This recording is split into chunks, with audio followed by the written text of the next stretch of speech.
नमस्कार। लोकसभा चुनाव 2024 के 2 चरणों का मतदान सफलतापूर्वक संपन्न हो चुका है। में लखनऊ में 20 मई को मतदान होना है। राजनाथ सिंह ने आज नामांकन अपना दाखिल कर दिया है। आइए जानते हैं यहाँ पर कुछ लोग जो आम हैं उनसे कि इस बार क्या मुद्दा है, इस बार क्या मुद्दा रहेगा, किस मुद्दे पे आप लोग वोट करेंगे। तरक्की हो, अपना देश आगे बढ़े। हमारे डिफेंस मिनिस्टर जो हमारे राजनाथ सिंह जी हैं और भी बहुत से मंत्री हैं, सब पदों पे हैं। सब हम तो ये चाहते हैं कि काम के आगे बढ़े, सबके लिए तरक्की की राह देखें, सबके लिए मदद करें। ये सबसे बड़ी चीज़ होगी। चाहे राजनाथ जी हैं, चाहे मोदी जी हैं, चाहे जो सी सरकार का आदमी आए, हम तो ये चाहते हैं कि सब जगह एकजुट होकर एक तरीके देखा जाए कि आगे सबके लिए तरक्की हो और सब चीज़ बढ़े। आप कुछ बताना चाहोगे। रोड पेपर वो देते हैं, इतने हजार इतने लाख नौकरियां दी, किसको नौकरी दी भाई? खाली मुंह से नौकरी दी है बस। कोई लड़का कोई बच्चा कहे कि हमको नौकरी मिली है तो हम जाने कि हाँ नौकरी दी है आपने। आज तक कोई लड़का बच्चा ऐसा नहीं मिला फिर उन्होंने कहा हो मुझको नौकरी मिली, मैंने एग्ज़ाम दिया, रिजल्ट आया, मैंने नौकरी मिली। तो ये खामखा की बोली इस तरह की भाजपा वालों का अब वो बात नहीं, अब ये होगा तानाशाह, क्योंकि विपक्ष कोई है नहीं, इसलिए बिल्कुल तानाशाही पे चल रहे हैं और कोई बात नहीं। भाई साहब का कहना है कि भाजपा बिल्कुल तानाशाह हो गई है, उस पर क्या कहना चाहोगे आप। जितने लोग हैं उतनी ही बातें हैं, हर एक की अपनी सोच है, अपनी अलग थिंकिंग है। जहाँ जो राह में जिसका चल रहा है, जिसका फंस गया तो उसके विपक्ष हो जाता है। वो सारी चीज़ें हैं। हाँ, एक चीज़ ज़रूर है कि मोदी जी ने अपने देश का नाम पूरी दुनिया में आया है, विश्व में डंका बजा दिया है। और किसी भी देश में कोई कार्यक्रम होता है मोदी जी को बुलाया जाता है, हर हालत में उनका सम्मान किया जाता है। जितने भी सम्मान हुए हैं वो सब मोदी जी को मिले, इसमें किसी को नहीं मिलेगा। क्या लगता है अब की बार किसकी सरकार। जो आदमी कायदे से काम करे तब तो सरकार बनानी चाहिए। सरकारी काम नहीं किया जब पब्लिक काम नहीं कर पाएगी और न सरकार उसके साथ काम करेगी।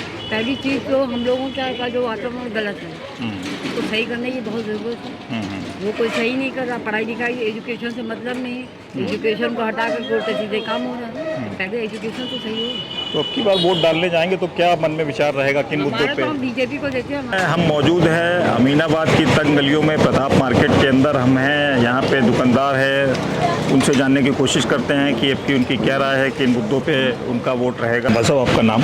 नीरज गुप्ता। नीरज जी, ये बताएं कि अब की बार जब आप वोट डालने जाएंगे तो क्या मुद्दे रहेंगे। मुद्दे वही है कि जैसे जो विकास चल रहा है वो रुके ना, जिस पद पे हम लोग आगे देश बढ़ रहा है वो आगे बढ़े। जो हम लोग कुछ सोच रहे हैं देश गुरु बनने का, उसके लिए आगे बढ़े। और सरकार ने काम अच्छा ही किया, वो तो कोई भी मतलब है पूरे विश्व जानता है कि सरकार काम अच्छा कर रही है। तो मैं ये चाहता हूँ कि इसी तरह जो भी सरकार करे वो इसी तरह आगे बढ़ने वाला ही काम करे। ये पिछले 10 वर्षों का कार्यकाल मोदी जी का कैसा लगा। मोदी जी का कार्यकाल के लिए तो आप जानते ही हैं कि उसमें कोई आदमी कोई डाउट नहीं कर सकता। सब अच्छे से कार्य किया है। सेना में जो चीज़ों की कमी थी वो बढ़ाया है।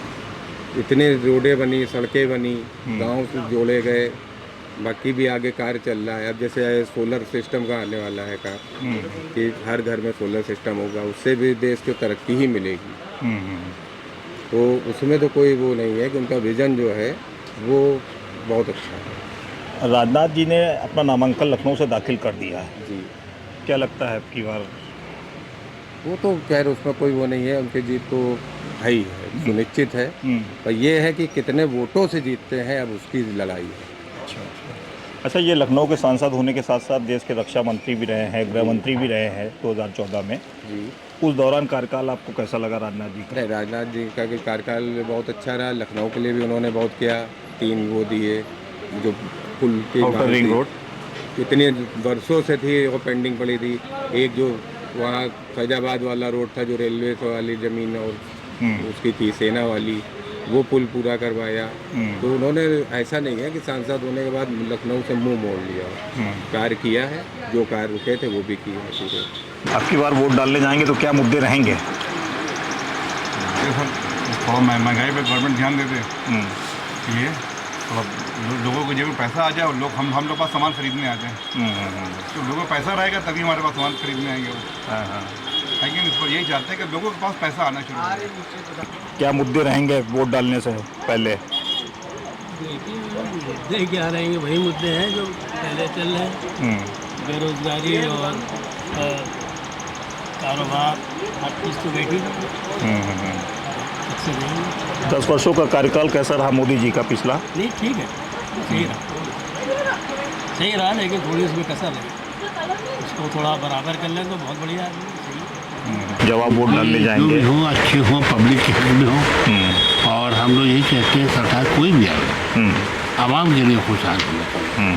आवाम जब खुशहाल नहीं होगी, सरकार होना ना होना बेकार है। हम व्यापारी वर्ग से ही जानने की कोशिश कर रहे हैं कि पिछला 10 वर्षों का कार्यकाल मोदी जी का कैसा रहा? नहीं, मोदी जी का तो कार्यकाल अच्छा रहा जी। मोदी जी का जो है कार्यकाल बढ़िया रहा, और जो है हम लोग व्यापारियों की सेफ्टी बहुत रही, और गुंडागर्दी या इस टाइप की चीज़ बिल्कुल नहीं रही। Law and order maintain, law and order बहुत अच्छा रहा। लेकिन पिछले 10 साल में जो हुआ है वो हम लोगों के लिए तो बहुत अच्छा है, और उसी के आधार पे वोट करेंगे। मोदी जी का 10 वर्षों का कार्यकाल कैसा बहुत अच्छा रहा। हम पीछे वाले कार्यकाल और 10 साल में तो कोई तुलना ही नहीं कर सकते। पर्सनली अपने विपक्ष भी साथ मिलकर चुनाव लड़ रहा है, क्या लगता है? कोई फर्क नहीं पड़ता, वो सबको दिख रहा है कि अस्थाई नहीं होगा। तो भाई साहब साथ है कहाँ? आप ये बताओ ना। विपक्ष ने अभी तक ये डिक्लेयर किया कि उनका कौन प्रधानमंत्री का कैंडिडेट है, क्या ये डिक्लेयर हुआ है अभी तक? देखिए, अगर आप बाजारू माहौल पे हमारे इस एरिया की अगर बात करें तो हमारे यहाँ पे विपक्ष दिख ही नहीं रहा। जब विपक्ष है ही नहीं हमारी नज़र में तो बचा क्या? विपक्ष पहले इस मुद्दे पे तो एक हो जाए कि विपक्ष को करना क्या है। लखनऊ से राजनाथ जी ने नामांकन दाखिल कर दिया है, क्या लग रहा कोई है? लड़ाई नहीं है, वो एक तरफा है। सपा से रविदास मेहरोत्रा है। कोई फर्क नहीं पड़ता है, कोई भी रहे। अब सपा का सबसे बड़ा भी नेता अगर आ जाए तो भी कोई फर्क नहीं पड़ेगा राजनाथ सिंह के छवि पे और सेहत पे। मोदी जी देखिए, वो तो रिजल्ट आएगा तब पता चलेगा, अभी क्या पता चल रहा है, अभी तो वोटिंग बाकी है। राजनाथ जी ने लखनऊ से नामांकन दाखिल कर दिया है, वही सपा से रविदास मेहरोत्रा लड़ रहे हैं, क्या लगता है आपकी बार फाइट नज़र आ रही है? हमेशा से बीजेपी रही है तो इस बार भी उम्मीद वही है, बाकी जो होगा देखा। अब की बार चुनाव किन मुद्दों पे हो रहा है? बस विकास के मुद्दों पे हो रहा है, विकास होता जा रहा है। चुनाव मोदी सरकार फिर से बन नहीं बिना कहे। विपक्ष भी बड़ा जोर डाल रहा है। कुछ विपक्ष मतलब खत्म, गठबंधन करके चुनाव कहाँ जीत पाएगी। जय श्री राम, जय श्री राम। देखो हमेशा वही रहे, मगर अब तो बीजेपी के अलावा, मोदी जी के अलावा कोई नहीं आना है। क्या मुद्दे हैं चुनाव में वोट डालते समय? क्या है मुद्दे? कुछ नहीं है, बस यही है कि अब जीतना है फिर मोदी भाई को। 10 साल का कार्यकाल कैसा लग रहा है? बढ़िया है, सब बढ़िया है। अखिलेश यादव भी बड़ा जोर डाले हुए हैं। कुछ नहीं, वो चलेगा, वो चलेगा, कीचड़ में फंस गए वो। अच्छा, हाँ, फूल खिलने वाला कीचड़ सबकी। 2 बार से तो प्रधानमंत्री मोदी जी है ही तीसरी हैं। बार भी आएंगे, 2 बार गया, तीसरी बार भी आएंगे। हर बार आएंगे योगी। मोदी जी का नारा है अब की बार 400 पार, क्या लग रहा है आप लोगों को? मुश्किल है क्योंकि कुछ काम उन्होंने अच्छे भी किए हैं, कुछ बहुत सारे गलत भी किए हैं। अब की बार आप लोग वोट डालने जाओगे तो क्या मुद्दे रहेंगे आपके? महंगाई कम करें सिलेंडर के दाम बहुत ज़्यादा हैं, वो कम करें। गृहिणियों के लिए बजट मैनेज करना थोड़ा मुश्किल हो रहा है ना, ये सब चीज़ें तो बहुत मैटर करती हैं। तो मोदी जी का कहना है अब की बार 400 पार मुश्किल लग रहा है। ऐसा लग रहा है, और मे भी हो भी सकता है क्योंकि उन्होंने क्या कहते हैं, जो राम मंदिर बनवाया वो बहुत बड़ी चीज़ है, जो आज तक जो है कांग्रेस नहीं कर पाई, वो उन्होंने कर दिखाया, तो मे भी हो भी सकता है, पॉसिबल भी। राहुल गांधी, अखिलेश यादव इंडिया गठबंधन में साथ चुनाव लड़ रहे हैं यूपी में, जी, तो क्या लग रहा है कि अब कहीं कुछ मजबूती से नजर आएंगे? बहुत मुश्किल है। कांग्रेस तो मुझे नहीं लगता है कि कहीं भी स्टैंड करती है, क्योंकि कांग्रेस ने 75 साल में देश का सत्यानाश कर दिया है।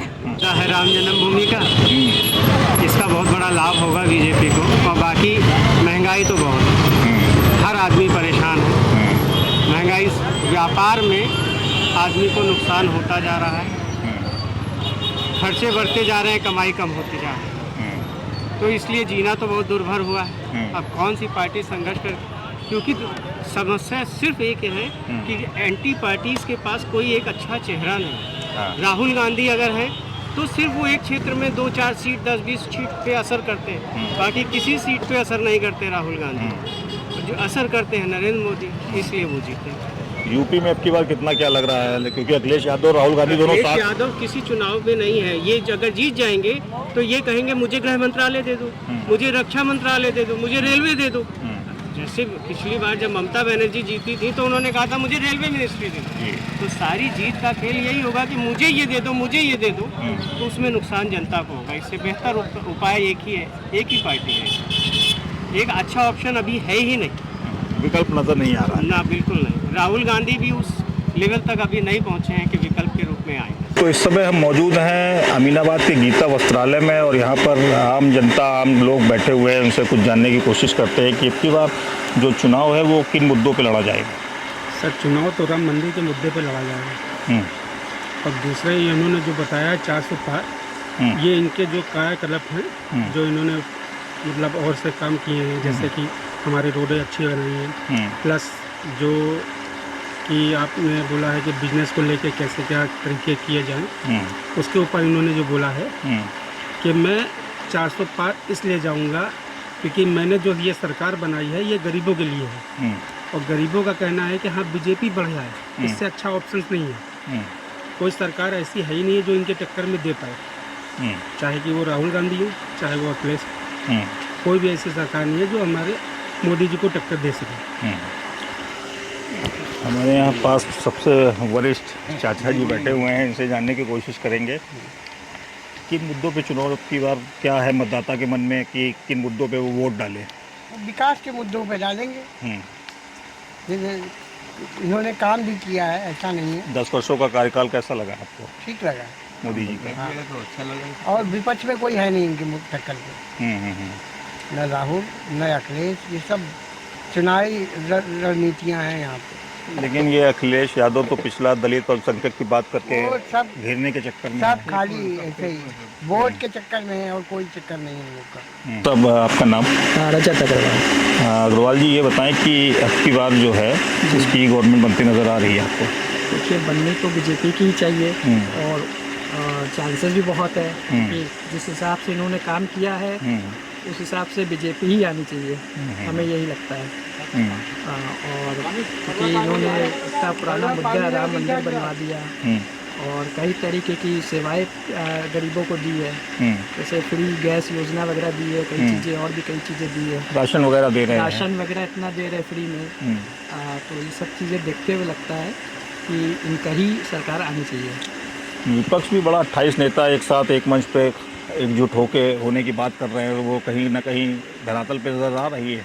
देखिए, एकजुट हो जाने से कुछ नहीं होता, एकजुट वही होते हैं जो भाई जिनका काम ज़्यादा चल नहीं पाता है, और जिसकी जो कहते हैं ना झुंड में वो आते हैं और शेर अकेला ही आता है। तो बस वही बातें, ज़्यादा नहीं बोलने वाला है विपक्ष के बारे में। बाकी कार्य कर रही है तो पब्लिक जानती है और पब्लिक वोट जिसको देगी वही आनी है, और उम्मीद बीजेपी की ही है। क्या मुद्दे रहेंगे कुछ दिमाग में आपकी बार जहन में? हिंदुत्व मुद्दा रहेगा, बेरोजगारी रहेगा, महंगाई रहेगा, मतलब क्या मुद्दा आपका? हिंदू मुस्लिम का की बात नहीं करनी चाहिए, ऐसा नहीं है कि वो सिर्फ हिंदू ही का कर रहे हैं, वो मुस्लिम को भी लेके चलते हैं, हिंदू को भी लेके चलते हैं, सारी चीज़ों को सारे धर्मों को लेके चलते हैं। ये नहीं कि सिर्फ हिंदू की तरफ ही जा रहे हैं। हालांकि लोगों ने माहौल ऐसा बना दिया विपक्ष पार्टियों ने कि लोग कहते हैं कि बीजेपी हिंदू की तरफ है, जबकि राम मंदिर बनवाया जैसे ही उन्होंने, तो बीजेपी ने मुसलमानों के लिए भी एक बड़ी जगह दी मस्जिद बनवाने के लिए। तो ऐसा नहीं है कि किसी एक पार्टिकुलर धर्म को लेकर चल रहे, वो दोनों धर्म को लेकर चल रहे बराबर से। बस देखने का नज़रिया अच्छा होना चाहिए। तो ये थे हमारे साथ में कुछ आम लोग जिनसे हम उनके मुद्दे, उनकी राय जानने की कोशिश कर रहे थे। कैमरामैन हिमांशु कश्यप के साथ अंशुल शुक्ला, विरल टाइम्स। वीडियो पसंद आई हो तो लाइक और चैनल को सब्सक्राइब करें, साथ ही बेल आइकन दबाएं ताकि आपको हमारे सभी नए वीडियो का नोटिफिकेशन मिलता रहे।